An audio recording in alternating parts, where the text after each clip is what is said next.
Hello everyone, today we'll be reading The Importance of Being Earnest, Aspect 2. Scene: Garden at the Manor House. A flight of grey stone steps leads up to the house. The garden an old-fashioned one full of roses, time of year July. Basket chairs and a table covered with books are set under a large yew tree. Miss Prism discovered, seated at the table, Cecily is at the back watering flowers. Miss Prism is calling, "Cecily, Cecily." Surely such a utilitarian occupation as watering of flowers is rather more than yours, especially at a moment when intellectual pleasures await you. Your German grammar is on the table. Pray open it at page 15. We will repeat yesterday's lesson. Cecily comes over very slowly. But I don't like German. It isn't at all a becoming language. I know perfectly well what I look like. That I look quite plain after my German lesson. Child, you know how anxious your guardian is that you should improve yourself in every way.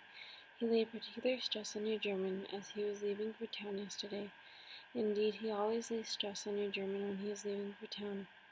Dear Uncle Jack is so very serious. Sometimes he is so serious that I think he cannot be quite well. Miss Prism draws herself up. Your guardian enjoys the best of your health, and his gravity of demeanor is especially to be commended in one so comparatively young as he. I know no one who has a higher sense of duty and responsibility. I suppose that is why he often looks a little bored when we three are together. Cecily, I am surprised at you. Mr. Worthing has many troubles in his life. Idle merriment and triviality would be out of place in his conversation. You must remember his constant anxiety about that unfortunate young man, his brother. I wish Uncle Jack would allow that unfortunate young man, his brother, to come down here sometimes. We might have a good influence over him, Miss Prism. I am sure you certainly would. You know, German and geology and things of that kind influence a man very much. Cecily begins to write in her diary. Miss Prism shakes her head. I do not think that even I could produce any effect on a character that, according to his own brother's admission, is irretrievably weak and vacillating. Indeed, I am not sure that I would desire to reclaim him. I am not in favor of this modern mania for turning bad people into good people at a moment's notice. As a man sows, so let him reap. You must put away your diary, Cecily. I really don't see why you should keep a diary at all. I keep a diary in order to enter the wonderful secrets of my life. If I didn't write them down, I should probably forget all about them. Memory, my dear Cecily, is the diary that we all carry about with us.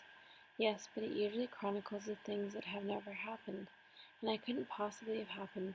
I believe that memory is responsible for nearly all 3 volumes that Moody sends us.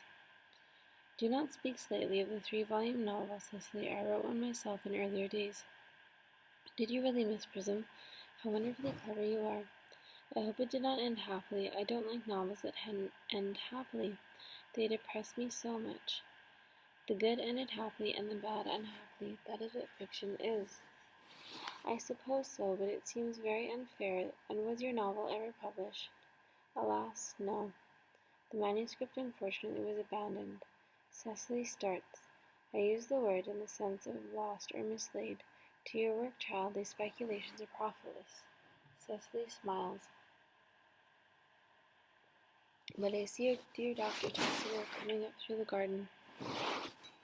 Miss Prism rises and advances. Dr. Chasuble, this is indeed a pleasure. How are you this morning, Miss Prism? You are well, I trust. Miss Prism has just been complaining of a slight headache. I think it would do her so much good to have a short stroll with you in the park, Mr. Chasuble. Cecily, I have not mentioned anything about a headache. No, dear Miss Prism, I know that, but I felt instinctively that you had a headache. Indeed, I was thinking about that and not about my German lesson when the rector came in. I hope, Cecily, you are not inattentive. Oh, I am afraid I am. That is strange. Were I fortunate enough to be Miss Prism's pupil, I would hang upon her lips. Miss Prism glares. I spoke metaphorically. My metaphor was drawn from bees. Ahem. Mr. Worthing, I suppose, has not returned yet from town. We do not expect him till Monday afternoon. Ah, yes, he usually likes to spend his Sunday in London. He is not one of those whose sole aim is enjoyment, but by all accounts that unfortunate young man his brother seems to be. But I must not disturb Egeria and her people any longer. Egeria, my name is Letita, Doctor. Chasuble bows. A classical allusion merely drawn from the pagan authors. I see you both, no doubt, at evensong. I think, dear doctor, I will have a stroll with you. I find a headache after all, and a walk might do it good. With pleasure, Miss Prism, with pleasure. We might go as far as the school and back. That would be delightful. Cecily, you will read your political economy in my absence. The chapter on the fall of the rupee you may omit. It is somewhat too sensational. Even these metallic problems have their melodramatic side. She goes down the garden with Dr. Chasuble. Cecily picks up books and throws them on the table. Horrid political economy, horrid geography, horrid German. Miriam enters with a card and a salver. Mr. Earnest Worthing has just driven over from the station. He has brought his luggage with him. Cecily takes the card and reads it. Mr. Earnest Worthing, B4, the Albany, W. Uncle Jack's brother. Did you tell him Mr. Worthing was in town? Yes, miss. He seemed very much disappointed. I mentioned that you and Miss Prism were in the garden. He said he was anxious to speak with you privately for a moment. Ask Mr. Earnest Worthing to come here. I suppose you had better talk to the housekeeper about a room for him. Yes, miss. Miriam goes off. I have never met any really wicked person before. I feel rather frightened. I am so afraid he will look just like everyone else. Algernon enters, very gay and debonair. He does. Algernon raises his hat. You are my little cousin Cecily, I'm sure. You are under some strange mistake. I am not little. In fact, I believe I am more than unusually tall for my age. Algernon is rather taken aback. But I am your cousin Cecily. I see from your card, our Uncle Jack's brother. You're my cousin Ernest, my wicked cousin Ernest. Oh, I am not really wicked at all, cousin Cecily. You mustn't think that I am wicked. If you are not, then you have certainly been deceiving us all in a very inexcusable manner. I hope you have not been leading a double life, pretending to be wicked and being really good all this time. That would be hypocrisy. Algernon looks at her in amazement. Oh, of course I have been rather reckless. I am glad to hear it. In fact, now you mention the subject, I have been very bad in my own small way. I don't think you should be so proud of that, though I am sure it must have been a very pleasant. It is much more pleasanter being here with you. I can't understand how you are here at all. Uncle Jack won't be back until Monday afternoon. This is a great disappointment. I am obliged to go up by the first train on Monday morning. I have a business appointment that I am anxious to miss. Couldn't you miss it anywhere but in London? No, the appointment is in London. Well, I know, of course, how important it is not to keep a business engagement if one wants to retain any sense of the beauty of life, but still I think you had better wait for Uncle Jack to arrive. I know he wants to speak to you about your emigrating. About my what? Your emigrating. He has gone off to buy you an outfit. I certainly won't let Jack buy me an outfit. He has no taste in neckties at all. I don't think you will require neckties. Uncle Jack is sending you to Australia. Australia! I'd sooner die. Well, he said at dinner on Wednesday night that you would have to choose between this world and the next world and Australia. Oh, well, the accounts I have received of Australia and the next world are not particularly encouraging. This world is good enough for me, cousin Cecily. Yes, but are you good enough for it? I'm afraid that I am not. That is why I want you to reform me. You might take that your mission, if you don't mind, cousin Cecily. I'm afraid I've no time this afternoon. Or would you mind my reforming myself this afternoon? It is rather quixotic of you, but I think you should try. I will. I feel better already. You are looking a little worse. That is because I am hungry. How thoughtless of me. I should have remembered that when one is going to lead an entirely new life, one requires regular and wholesome meals. Won't you come in? Thank you. Might I have a buttonhole first? I never have any appetite unless I have a buttonhole first. A martel meal. Cecily picks up the scissors. No, I'd sooner have a pink rose. Why? Cecily cuts a flower. Because you are like a pink rose, cousin Cecily. I don't think it can be right for you to talk to me like that. Miss Prism never says such things to me. Then Miss Prism is a short-sighted old lady. Cecily puts the rose in his buttonhole. You are the prettiest girl I ever saw. Miss Prism says that all good looks are a snare. They are a snare that every sensible man would like to be caught in. Oh, I don't think I would care to catch a sensible man. I shouldn't know what to talk to him about. They pass into the house. Miss Prism and Dr. Chastable return. You are too much alone, dear Dr. Chastable. You should get married. A misanthrope I can understand. A womanthrope, never. With a scholar's shudder, Chastable says, Believe me, I do not deserve so neodualistic a phrase.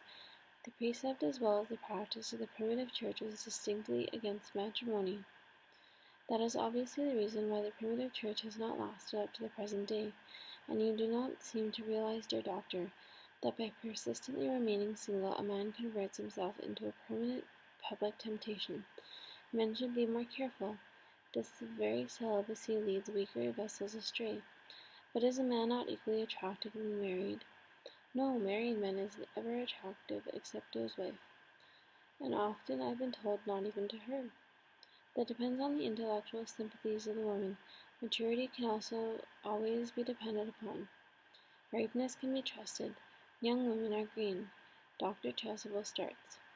I spoke horticulturally. My metaphor was drawn from fruits. But where is Cecily? Perhaps she followed us to the schools. Enter Jack slowly from the back of the garden. He is dressed in the deepest mourning with crape half-band and black gloves. Mr. Worthing. Mr. Worthing?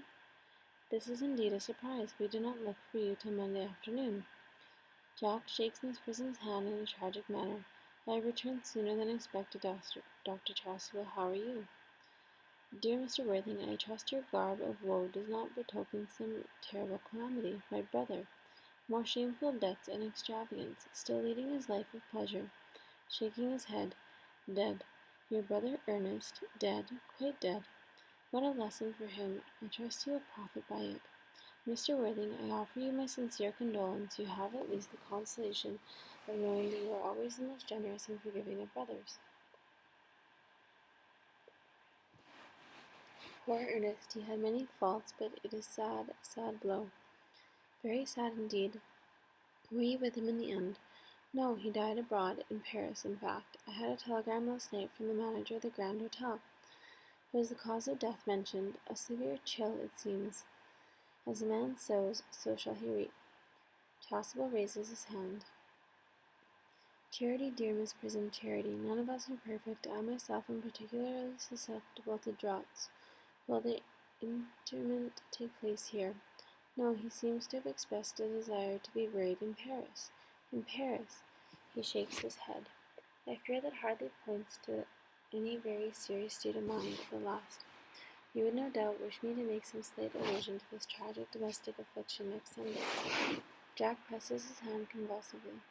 My sermon on the meaning of the manna in the wilderness can be adapted to almost any occasion, joyful or, in the present case, distressing. They all sigh.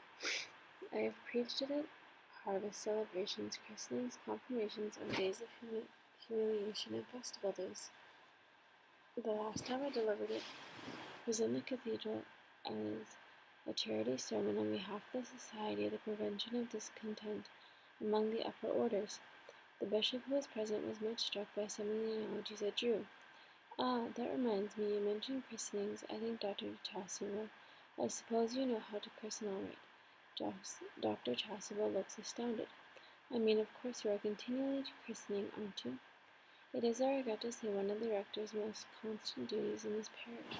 I have often spoken to the poorer classes on the subject. It is in whom you were interested, Mr. Worthing. Your brother was, I believe, unmarried, was he not? Oh, yes.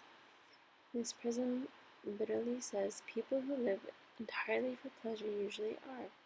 But it is not for any child, dear doctor. I am very fond of children. No, the fact is I would like to be christened myself this afternoon, if you have nothing better to do. But surely, Mr. Worthing, you have already been christened. I don't remember anything about it. But have you any grave doubts on the subject? I certainly intend to have. Of course, I don't know if the thing would rather bother you in any way, or if you think I am a little too old now. Not at all. The sprinkling and indeed the immersion of adults is a perfectly canonical practice. Immersion. You need have no apprehension. Sprinkling is all that is necessary, or indeed I think advisable. Our weather is so changeable. At what hour would you prefer the ceremony performed? Or I might trot round at 5, if that would suit you. Perfectly, perfectly. In fact, I have 2 similar ceremonies to perform at a time. The case of twins that occurred recently in one of the outlying cottages on your own estate. Poor Jenkins the carter, a most hard-working man. Oh, I don't see much fun in being christened along with other babies. It would be childish. Would you do 5:30? Admirably, admirably. He takes out his watch. And now, dear Mr. Worthing, I would not intrude any longer into the house of sorrow. I would merely beg you not to be too much borrowed down by grief. What seems to us bitter trials are often blessings in disguise. This seems to me a blessing of an extremely obvious kind. Enter Cecily from the house. Uncle Jack, oh, I am pleased to see you are back, but what horrid clothes you have got on. Do go and change them. Cecily, my child, my child. Cecily goes towards Jack. He kisses her on the brow in a melancholy manner. What is the matter, Uncle Jack? Do look happy. You look as if you have a toothache, and I have got a surprise for you. Who do you think is in the dining room? Your brother. Who? Your brother Ernest. He arrived about half an hour ago. What nonsense. I haven't got a brother. Oh, don't say that. However bad he may have behaved to you in the past, he is still your brother. You couldn't be so heartless as to disown him. I'll tell him to come out, and you will shake hands with him, won't you, Uncle Jack? Runs back into the house. They are very joyful tidings. After we had all been resigned to his loss, his sudden return seems to me peculiarly distressing. My brother is in the dining room. I don't know what it all means. I think it is perfectly absurd. Enter Algernon and Cecily hand in hand. They come up slowly to Jack. Good heavens! He motions Algernon away. Brother John, I have come down from town to tell you that I am very sorry for all the trouble I have given you, and that I intend to lead a better life in the future. Jack glares at him and does not take his hand. Uncle Jack, you are not going to refuse your own brother's hand. Nothing will induce me to take his hand. I think his coming down here is disgraceful. He knows perfectly well why. Uncle Jack, do be nice. There is some good in everyone. Ernest has just been telling me about a poor invalid friend, Mr. Burnby, whom he goes to visit so often. And surely there must be much good in one who is kind to an invalid, and leaves the pleasures of London to sit by a bed of pain. Oh, he has been talking about Burnby, has he? Yes, he has told me all about Mr. poor Burnby, and his terrible state of health. Bunby. Well, I don't have him talk to you about Bunby or anything else. It is enough to drive one perfectly frantic. Of course I admit that the faults were all on my side, but I must say that I think that Brother John's coldness to me is peculiarly painful. I expected a more enthusiastic welcome, especially considering it is the first time I have come here. Uncle Jack, if you don't shake hands with Ernest, I will never forgive you. Never forgive me. Never, never, never. Well, this is the last time I shall ever do it. Shakes hands with Algernon and glares. It's pleasant, is it not, to see so perfectly a reconciliation? I think we might leave the 2 brothers together. Cecily, will you come with us? Certainly, Miss Prism. My little task of reconciliation is over.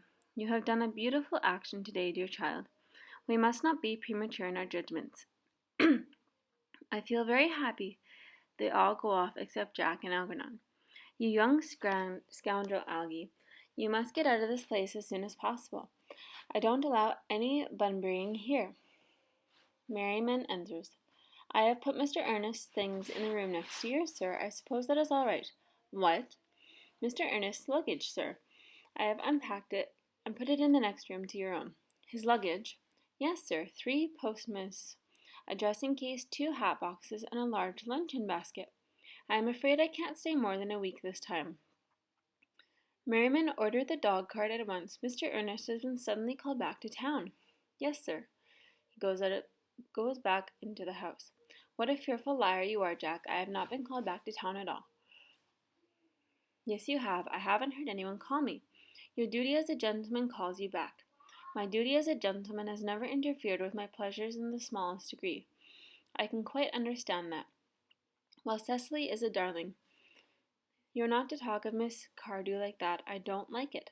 Well, I don't like your clothes. You look perfectly ridiculous in them.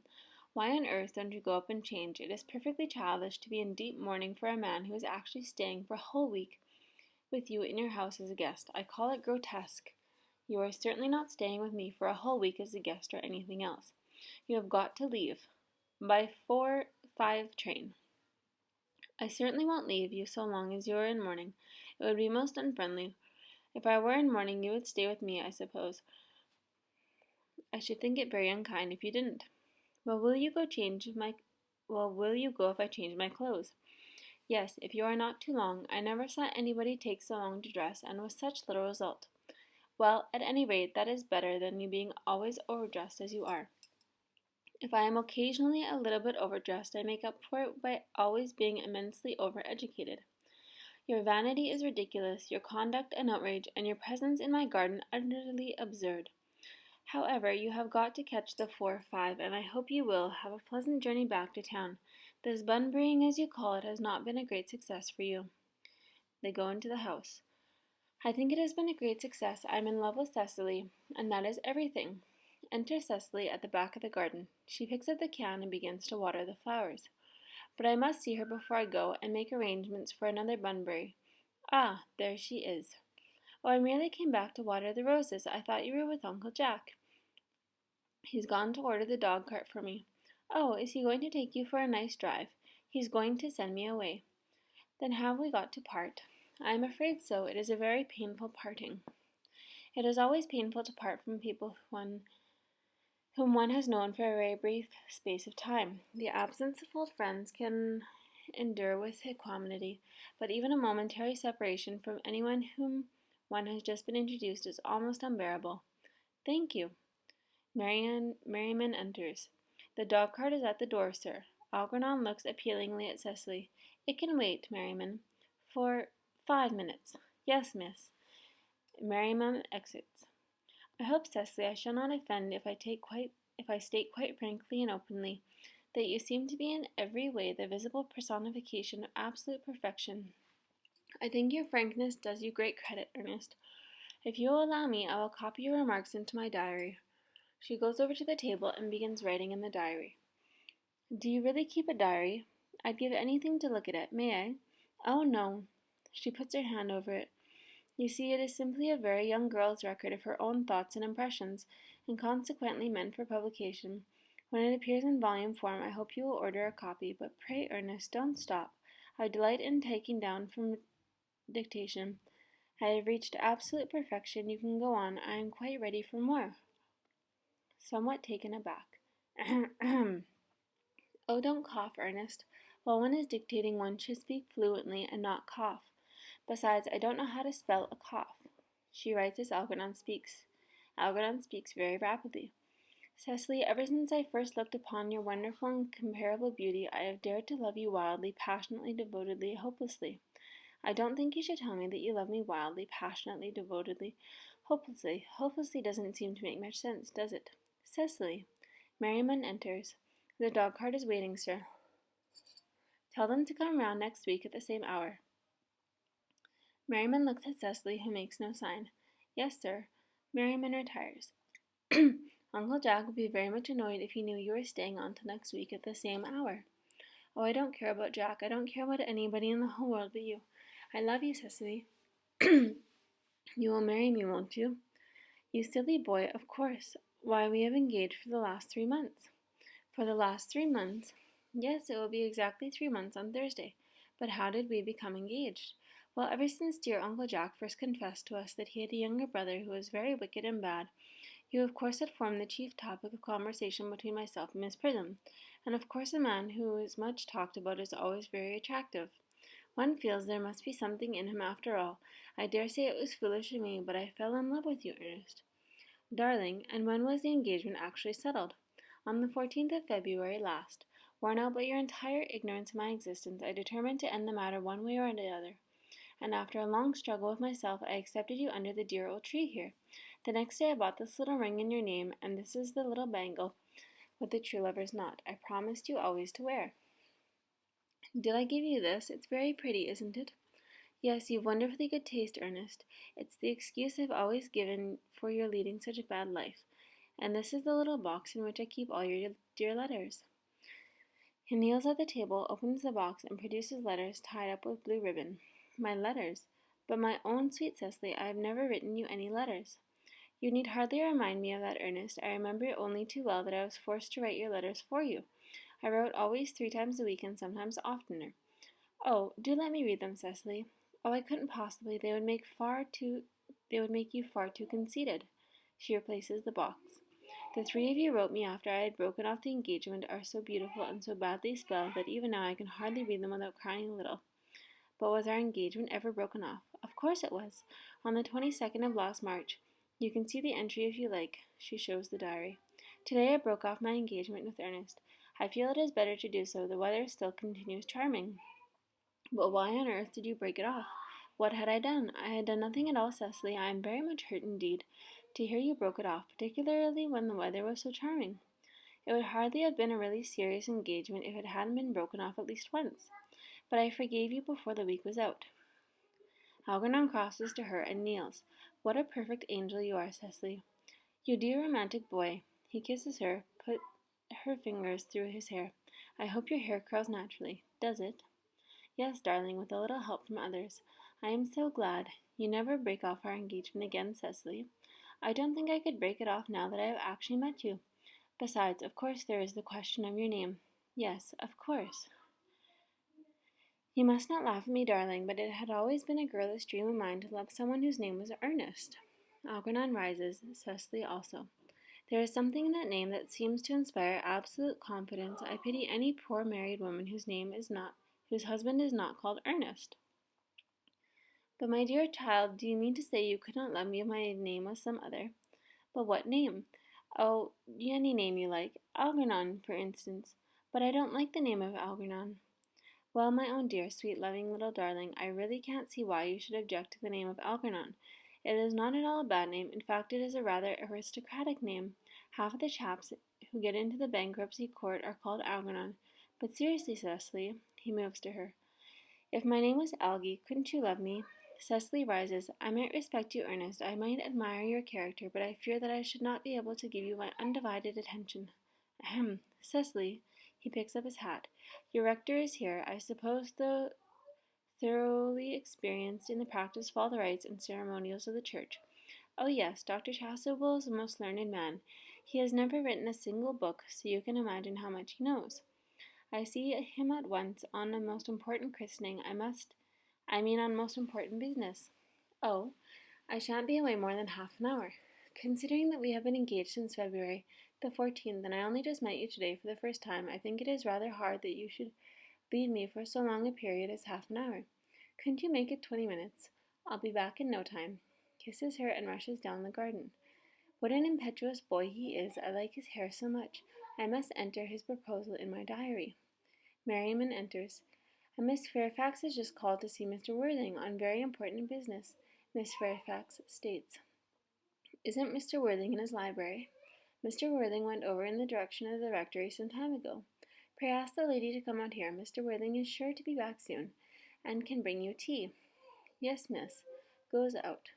Miss Fairfax, I suppose one of the many good elderly women who are associated with Uncle Jack in some of his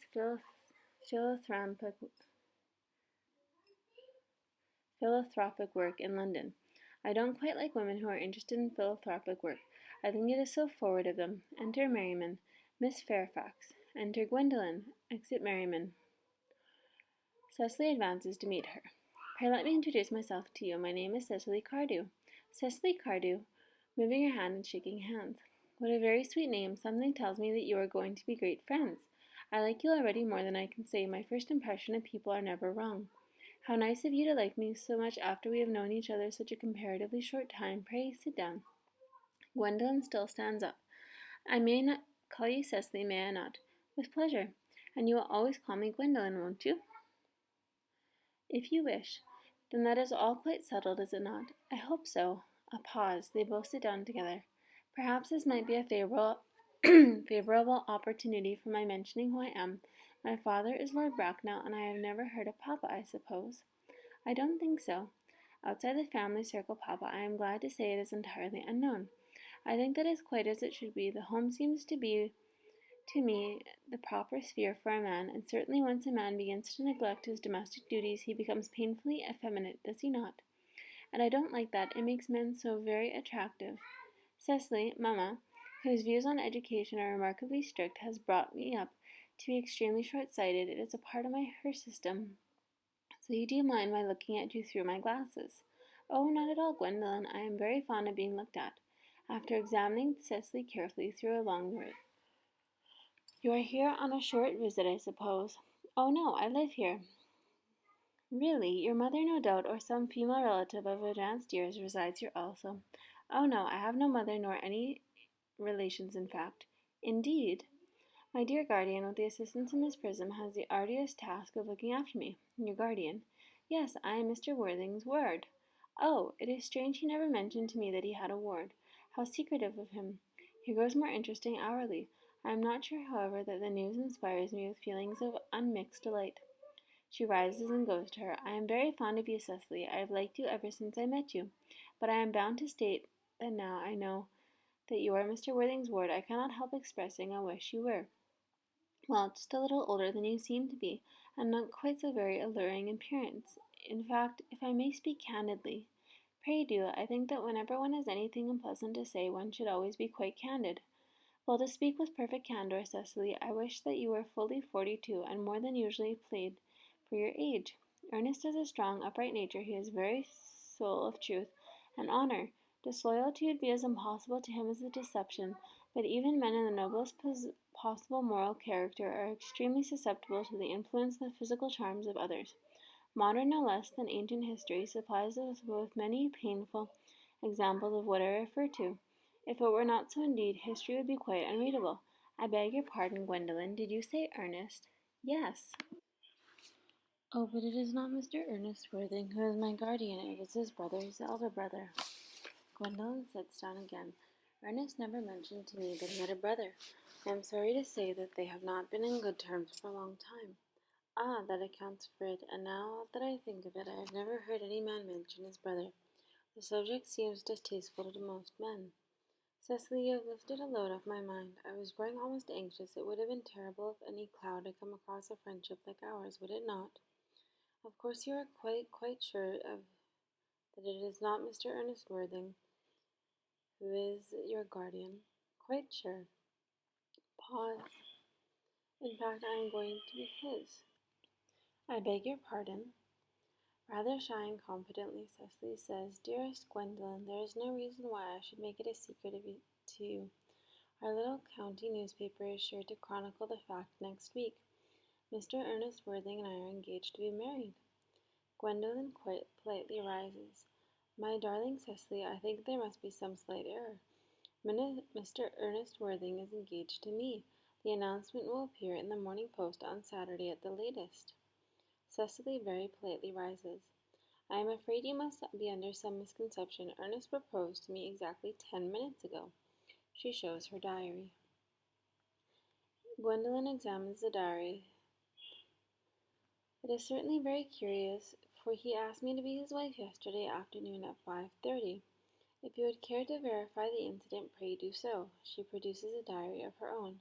I never travel without my diary. One should always have something sensational to read in the train. I am so sorry, dear Cecily, if it is any disappointment to you, but I am afraid to have prior claim. It would distress me more than I can tell you, dear Gwendolen, if it caused you any mental or physical anguish, but I feel bound to point out that since Ernest proposed to you, he clearly has changed his mind. If the poor fellow had been entrapped into any foolish promise, I shall consider it my duty to rescue him at once and with a firm hand. Whatever unfortunate entanglement my dear boy may have got into, I will never reproach him with it after we are married. Do you allude to me, Miss Cardew, as an entanglement? You are presumptuous. On an occasion of this kind, it becomes more than a moral duty to speak one's mind. It becomes a pleasure. Do you suggest, Miss Fairfax, that I entrapped Ernest into an engagement? How dare you? This is no time for wearing the shallow mask of manners. When I see a spade, I call it a spade. I am glad to say that I have never seen a spade. It is obvious that our social spheres have been widely different. Enter Merriman, followed by the footman. He carries a salver, tablecloth, and plate stand. Cecily is about to retort. The presence of the servants exercises a restraining influence under which both girls chafe. Shall I lay tea her as usual, miss? Sternly in a calm voice. Yes, as usual. Merriman begins to clear table and lay cloth. A long pause. Cecily and Gwendolen glare at each other. Are there many interesting walks in the vicinity, Miss Cardew? Oh yes, a great many. From the top of one hill, quite close, one can see 5 counties. 5 counties? I don't think I should like that. I hate crowds. I suppose that is why you live in town. Gwendolen bites her lip and beats her foot nervously with her parasol. Gwendolen looks around. Quite a well-kept garden this is, Miss Cardew. I am glad you like it, Miss Fairfax. I had no idea there were any flowers in the country. Oh, flowers are as common here, Miss Fairfax, as people are in London. Personally, I cannot understand how anybody manages to exist in the country. If anybody who is anybody does, the country always bores me to death. Ah, this is what the newspapers call agricultural depression, is it not? I believe the aristocracy are suffering very much from it at present. It is almost an epidemic amongst them. I have been told. May I offer you some tea, Miss Fairfax? With elaborate politeness. Thank you. Detestable girl, but I require tea. Sugar? No, thank you. Sugar is not fashionable any more. Cecily looks angrily at her, takes up her tongs, and puts 4 lumps of sugar into the cup. Cake or bread and butter? Bread and butter, please. Cake is rarely seen at the best houses nowadays. Cecily cuts a very large slice of cake and puts it on a tray. Hand that to Miss Fairfax. Merriman does so and goes out of the footman. Gwendolen drinks the tea and makes a grimace. Puts her cup down at once, reaches out her hand for the bread and butter, looks at it and finds it is a cake. She rises in indignation.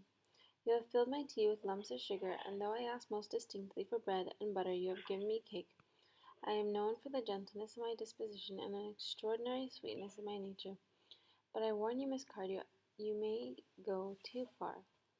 To save my poor innocent trusting boy from the machinations of any other girl, there are no lengths to which I would not go.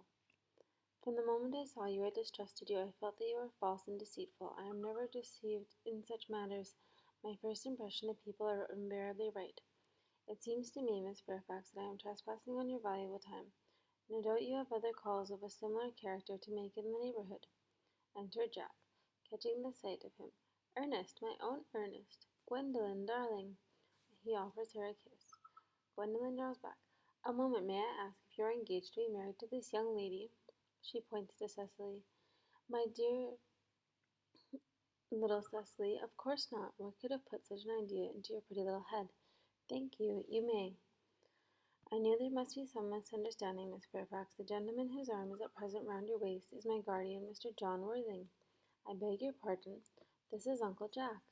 Gwendolen recedes. Jack? Oh. Algernon enters. Here is Ernest. Goes straight over to the Cecily without noticing anyone else. My own love. He offers to kiss her. Cecily draws back. A moment, Ernest. May I ask you, are you engaged to be married to this young lady? Algernon looks around. To what young lady? Good heavens, Gwendolen. Yes, to good heavens, Gwendolen. I mean to Gwendolen. Of course not. What could have put such an idea into your pretty little head? Thank you. She presents her cheek to be kissed. You may. Algernon kisses her.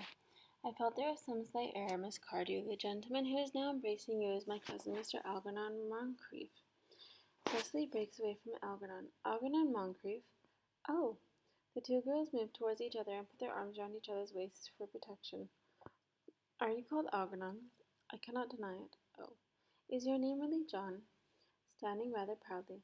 I could deny it if I liked. I could deny anything if I liked. My name certainly is John. It has been John for years. A gross deception has been practiced on both of us. My poor wounded Cecily, my sweet wronged Gwendolen. Slowly and seriously. You will call me sister, and you will not. They embrace. Jack and Algernon groan and walk up and down. There is just one question I would like to be allowed to ask my guardian. An admirable idea, Mr. Worthing. There is just one question I would like to be permitted to put to you. Where is your brother Ernest? We are both engaged to be married to your brother Ernest, so it is a matter of some importance to us to know where your brother Ernest is at present. Jack slowly and hesitantly. Gwendolen, Cecily, it is very painful for me to be forced to speak the truth. It is the very first time in my life that it has ever been reproduced to such a painful position, and I am really, really quite inexperienced in doing anything in the kind. However, I will tell you quite frankly that I have no brother Ernest. I have no brother at all. I have never had a brother in my life, and I certainly have not the smallest intention of ever having one in the future. No brother at all? None. Had you a brother of any kind? Never, not even of any kind. I am afraid it is quite clear, Cecily, that neither of us is engaged to be married to anyone. It is not a very pleasant position for a young girl suddenly to find herself in, is it? Let us go into the house. They will hardly venture to come after us. No, men are so cowardly, aren't they? They retire into the house with scornful looks. This ghastly state of things is what you call Bunburying, I suppose. Yes, and a perfectly wonderful Bunbury it is. The most wonderful Bunbury I have ever had in my life. Well, you've no right whatsoever to Bunbury here, Algernon. That is absurd. One has a right to Bunbury anywhere one chooses. Every serious Bunburyist knows that. Serious Bunburyist? Good heavens! Well, one must be serious about something if one wants to have an amusement in life. I happen to be serious about Bunburying. What on earth are you serious about? I haven't got the remotest idea. About everything I should fancy you have such an absolute trivial nature. Well, the only small satisfaction I have in the whole world of this wretched business is that your friend Bunbury is quite exploded. You won't be able to run down to the country so often as you used to do, dear Algy, and a very good thing, too. Your brother is a little off-colour, isn't he, dear Jack? You won't be able to disappear to London quite so frequently as your wicked custom was, and not a bad thing either. As for your conduct towards Miss Cardew, I must say that your taking in a simple, sweet, innocent girl like that is quite inexcusable, to say the fact that she is my ward. I can see no possible defence at all for your deceiving a brilliant, clever, thoroughly experienced young lady like Miss Fairfax, to say nothing of the fact that she is my cousin. I wanted to be engaged to Gwendolen, that is all. I love her. Well, I simply wanted to be engaged to Cecily. I adore her. There is certainly no chance of your marrying Miss Cardew. I don't think there is much likelihood, Jack, of you and Miss Fairfax being united. Well, that is no business of yours. If it was my business, I wouldn't talk about it. He begins to eat muffin. It is very vulgar to talk about one's business. Only people like stockbrokers do that, and then merely at dinner parties. How can you sit there calmly eating muffins when we are in this horrible trouble I can't make out? You seem to me to be perfectly heartless. Well, I can't eat muffins in an agitated manner. The butter would probably get off my cuffs. One should always eat muffins quite calmly. It is the only way to eat them. I say it's perfectly heartless your eating muffins at all under the circumstances. When I am in trouble, eating is the only thing that consoles me. Indeed, when I am the one who is really in trouble. As anyone who knows me intimately will tell you, I refuse everything except food and drink. At the present moment I am eating muffins because I am unhappy. Besides, I am particularly fond of muffins. Well, that is no reason why you should eat them all in a greedy way. He takes the muffins from Algernon, offering tea cake. I wish you would have tea cake instead. I don't like tea cake. Good heavens, I suppose a man may eat his own muffins in his own garden. But you have just said it was perfectly heartless to eat muffins. I said it was perfectly heartless of you under the circumstances. That is a very different thing. That may be, but the muffins are the same. He seizes the muffin dish from Jack. Algy, I wish to goodness you would go. You can't possibly ask me to go without having some dinner. It's absurd. I never go without my dinner. No one ever does except vegetarians and people like that. Besides, I have just made arrangements with Dr. Chasuble to be christened at 5:45 under the name of Earnest. My dear fellow, the sooner you give up that nonsense, the better. I made arrangements with this morning with Dr. Chasuble to be christened myself at 5:30, and I naturally will take the name of Ernest. Gwendolen would wish it. We can't both be christened Ernest. It's absurd. Besides, I have a perfect right to be christened if I like. There is no evidence at all that I have ever been christened by anybody. I should think it extremely probable. I never was, and so does Dr. Chasuble. It is entirely different in your case. You have been christened already. Yes, but I have not been christened for years. Yes, but you have been christened, and that is the important thing. Quite so, so I know my constitution can stand it. If you are not quite sure about your ever having been christened, I must say I think it rather dangerous your venturing on it now. It might take you very unwell. You can hardly have forgotten that someone very closely connected to you was very nearly carried off this week in Paris by a severe chill. Yes, but you said yourself that a severe chill was not hereditary. It usedn't to be, I know, but I dare say it is now. Science is always making wonderful improvements in things. Picking up the muffin dish. Oh, that is nonsense. You are always talking nonsense. Jack, you are at the muffins again. I wish you wouldn't. There are only 2 left. I told you I was particularly fond of muffins, but I hate tea cake. Why on earth then do you allow tea cake to be served up to your guests? What ideas you have of hospitality! Algernon, I have already told you to go. I don't want you here. Why don't you go? I haven't quite finished my tea yet, and there is still 1 muffin left. Jack groans and sinks into a chair. Algernon still continues eating. Thank you for listening. If you like this video, please like and subscribe to my channel. I will be posting Act 3 soon.